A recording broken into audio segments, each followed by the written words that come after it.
Gentlemen, good morning. I just finished my run, about 5 miles. I'm coming back from a minor ankle injury. It's just overuse, nothing serious, but I wanted to talk today about effort and how I was never really any of these things that I am today. Which we all know it started from the animal-based diet and fitness. Fitness is the gateway drug into success and self-mastery as men.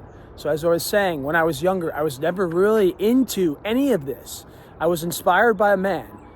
He was a little bit older than me. He was a senior when I was a freshman in high school. And he was jacked, bro. And all the ladies loved him. And he had the chiseled jawline, the abs, the chest. And he actually got appointed to go to one of the service academies. He was just a stud. So I kind of, when I used to see him in the gym and working out, and he used to dunk the basketball. I'm not really a basketball player, but he used to dunk the basketball and jump higher than everybody. He was just a very masculine guy. So that was where I first got introduced to fitness. I said, I want to be like him. And then obviously I was also inspired by other movies and other stuff like that. But my point is that you don't just wake up one day, you're like, I'm obsessed with effort. Because I thought back then that I was going to enjoy it. I hated it. And it wasn't until I started to get a few years into my journey, starting to see the results, that I'm glad I stuck with it, because then I started to get the muscle, the abs, right? I started to look really good. And I took my running seriously, I took my training seriously, and this started to bleed over into all aspects of life. And today, here in America, they're telling us men that it's okay to act out on how we feel. The only people in this planet, the only people on this world that can act out on how they feel and get away with it is, you guessed it, women, not men. Since the dawn of human time, men have always gone to war. They've always died in ditches. They always stayed on the Titanic to put the women and children on the lifeboats. This is their duty. This is your masculine duty. It's only today that they're telling you to act how you feel. And that is why you don't have any of the things that you want in your life. And as we know, my entire brand is built on faith, fitness, finance. Faith being number one, fitness being number two, because if you're not fit and if you're not healthy, well, you're not going to live very long. So you need to prioritize number one, faith, number two, fitness, and then money and everything else will come down the road. But as I was just saying, when I was on this run, it was pitch black, I had my headlamp on because it was dark, bro. It was 5:30.